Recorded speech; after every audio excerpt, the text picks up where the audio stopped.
আপনার বাজেট যদি 500 টাকা হয় আপনি কিন্তু ব্যাগ বস্তা ভর্তি করে কেনাকাটা করতে পারবেন। ঘরের জিনিস থেকে শুরু করে রান্না বান্নার জিনিস এবং সুন্দর সুন্দর dress, one piece, two piece, T shirt, এছাড়াও আরো অনেক কিছু পাবেন।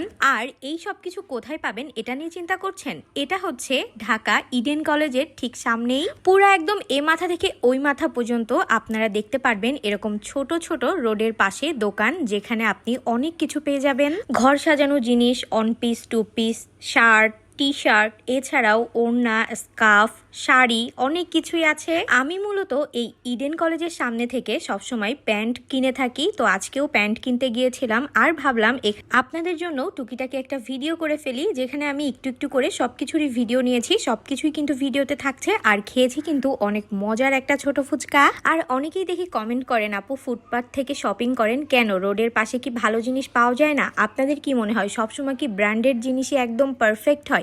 আপনার রুচি যদি ঠিক থাকে আপনি কিন্তু রোডের পাশ থেকেও খুব অল্প টাকা দিয়ে ড্রেস, জুতা, জুয়েলারি কিনে নিজেকে পরিপাটি করে সাজাতে পারবেন। সব থেকে বড় ব্যাপার হলো নিজে ক্যারি করার বিষয়টা। আপনি একটা ড্রেস খুব অল্প দাম দিয়ে কিনেও কিন্তু খুব সুন্দর করে যদি ক্যারি করেন একদম পারফেক্ট ওয়েতে, তাহলে কিন্তু দেখতে নিজেকে অনেক পরিপাটি এবং সুন্দর লাগে, যেটা অনেক সময় লাখ লাখ টাকার ড্রেসেও লাগে না। সো ব্রো, মেন্টালিটি চেঞ্জ করেন। এখন 2026, এই যুগে এসে আপনারা এইসব কথা বললে একদমই মানায় না। ঢাকার অনেক সেলিব্রিটি আছে যারা কিন্তু এইসব জায়গা থেকে শপিং করে, হয়তো তাদের ভ্লগ আপনারা দেখেন না বা তারা ওইভাবে শো করে না। Dhaka Eden college, Azimpur, new market, Gausia, Dhaka কলেজের সামনে অনেক সুন্দর সুন্দর জিনিস পাওয়া যায় রোডের উপরেই, যেগুলো আপনি বড় বড় শপিং মলেও পাবেন না। যাই হোক, যার যার মেন্টালিটি যেরকম সে তো সেই রকম কমেন্টই করবে। চলেন এখন আপনাদেরকে সবকিছু একটু একটু করে দেখাই। এখানে দেখলেন কি সুন্দর সুন্দর ঘর সাজানো ঝুড়িগুলা রয়েছে।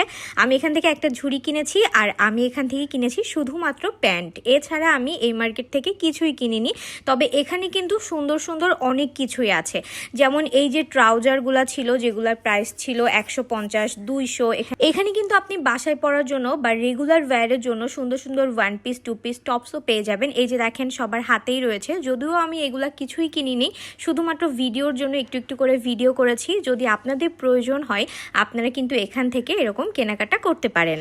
আমি মূলত এদিন গিয়েছিলাম এখানে প্যান্ট কিনতে, যেটার ভিডিও আপনারা অলরেডি দেখে নিয়েছেন। এই যে দেখেন এই শর্ট কুর্তিগুলা মাত্র 200 টাকা করে এইখানে। তো আমি বলতেছিলাম একটু দেখি। এই যে দেখেন এখানে অনেক রকম কালার ভ্যারিয়েশন আছে। যাই হোক, শপিং করতে করতে যখন একটু ক্ষুধা লেগে যাবে, রোডের পাশেই কিন্তু এরকম ছোট ফুচকা, ভেলপুরি বিক্রি করে, আপনারা কিন্তু চাইলে টেস্ট করতে পারেন। আর এই দিন আমি দোলন চাপা কিনেছিলাম জীবনে প্রথমবার নিজের জন্য। আর এই ফুচকাটা অনেক বেশি মজার। এই মামা এখানেই বসে, মানে এই টাইমে গেলে আমি যতবার গিয়েছি ততবারই পেয়েছি। আমি এখান থেকে খাই, আমার ভালো লাগে। এই যে দেখেন এই টি শার্টগুলা মাত্র 50 টাকা করে ছিল। এবং এখানে কিন্তু জুয়েলারি আইটেমও আছে, চুড়ি, কানের দুল, যেগুলো 20 টাকা, 10 টাকা, 30 টাকা, 40 টাকা, 50 টাকা, এইরকম মানে এক একটা এক এক রকম প্রাইস। আপনারা যাবেন, গিয়ে দেখে শুনে নিবেন। আর এই মামার এখানে দেখলাম বেশ অনেকগুলা শার্ট হ্যাঙ্গিং করা রয়েছে, তো আমি এটারও একটু ভিডিও করেছি। আর আমি হচ্ছে সকালবেলার দিকে গিয়েছিলাম। এই মার্কেটটা বিকাল বেলায় আরো বেশি জমজমাট হয়। একটু সামনে গিয়ে দেখলাম এরকম ওয়ান পিস আবার রয়েছে। তো এখানে আমি জুইকে বলতেছিলাম তুমি একটু সবাইকে দেখাও, কিন্তু ও দেখেন কি রং ঢং করে। যাই হোক, আমরা এখান থেকে কিছুই নিইনি, কিন্তু ড্রেসগুলো সুন্দর ছিল। আপনারা একদম রেগুলার ওয়্যারের জন্য এগুলা নিতে পারেন।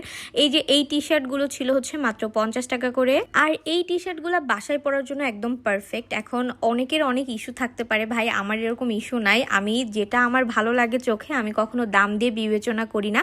যদি দেখি যে না জিনিসটা ভালো বা আমাকে মানাবে, আমি তাহলে সেটা যেখানেই হোক না কেন, যেখান থেকেই হোক না কেন কিনে নিই। মানে আমি আমার মিরপুর হোপের ভিডিও দেখে অবাক হইলাম যে অনেকের মেন্টালিটি, অনেকে লিখেছে আপু ফুটপাথ থেকে শপিং করেন, হেন তেনো, সাত সাতারা। যাই হোক, এর জন্য আমি বারবার বলছি যে আসলে আপনাদের যদি ভিডিও ভালো না লাগে আপনারা ইগনোর করতে পারবেন। জাস্ট আমি একটা মার্কেট এক্সপ্লোর করেছি, দ্যাটস ওয়াই আপনাদের সাথেও শেয়ার করলাম। এই যে আমি এখান থেকে শুধুমাত্র এই প্যান্ট কিনেছি আর একটা বেতের ঝুড়ি কিনেছি। এখানে কিন্তু ছোট ছোট অনেক জিনিস পাওয়া যায়। আপনি একদম বললাম না ব্যাগ ভর্তি করে কিনবেন। এই প্যান্টগুলো এখানে আপনি 200, 250, 300 এই প্রাইসে পেয়ে যাবেন। আমরা এখান থেকে একটা হোয়াইট প্যান্ট নিয়েছি, একটা ব্লু নিয়েছি, একটা অ্যাশ নিয়েছি, অনেক নিয়েছি। তারপরে আমি একটু নিউ মার্কেটের এদিকে চলে আসছিলাম। এদিকে এসে দেখলাম অনেক অনেক অনেক জুতা। তো এটার একটা ভিডিও আমি কখন নিয়েছিলাম জানি না, আমি এটাও অ্যাড করে দিয়েছি। খুব সুন্দর সুন্দর জুতি আছে, যদিও আমি সব জুতি পরি ইন্ডিয়া থেকে এনে। আপনারা অনেকেই আমাকে ইনবক্স করেন যে আপু আপনার জুতি কোথা থেকে কিনেন, কিন্তু দেখলাম এখানেও সুন্দর সুন্দর জুতি আছে। তারপরে কানের দুল আছে, আর কানের দুল থাকবে থাকবে, চুড়ি থাকবে, আমি একটু ভিডিও করব না, এটা তো আসলে মানাই যায় না। তো এগুলোও একটু একটু করে আপনাদের জন্য ভিডিও করেছি। আর আমার ভিডিও আপনাদের কাছে আজকের কেমন লাগলো অবশ্যই কিন্তু কমেন্ট করে জানাতে ভুলবেন না। তারপরে আমি আমার দোলন চাপাকে সুন্দর করে হাতে নিয়ে আজকে সবগুলা কাজ করেছি, যে আমি বসেও সুন্দর করে ছবি তুলেছি, ভিডিও করেছি। আর তারপরে আমরা এখান থেকে চলে আসলাম হচ্ছে টিএসসিতে, কারণ দোলন চাপা নিয়ে এখনও আমার ছবি তোলা বাকি চায়ের সাথে। তারপরে এই দোলন চাপা আমি আজকে অনেক দেখাবো, অনেক অনেক অনেক অনেকবার দেখিয়েছি। এই যে দেখেন আমরা চলেও আসছি টিএসসিতে। এখান থেকে আমরা খাবো হচ্ছে চা, আর এই যে চা নিয়ে সুন্দর করে দোলন চাপা নিয়ে ছবি তুলেছি, ভিডিও করেছি, একদম মনের আশা পূর্ণ হয়ে গিয়েছে। সুন্দর একটা ড্রেস পরেছি যেটা নিয়েছি ব্ল্যাকবার্ড বুটিক্স থেকে, হাতে চুড়ি পরেছি যেটা আমার নিজের দোকানের শখের চুড়ির, আর দোলন চাপা সাথে রং চা, আর কি লাগে। আর আস্তে আস্তে সুন্দর একটা ভিউ মেট্রোতে দেখলাম রংধনু। ওকে, আল্লাহ হাফেজ।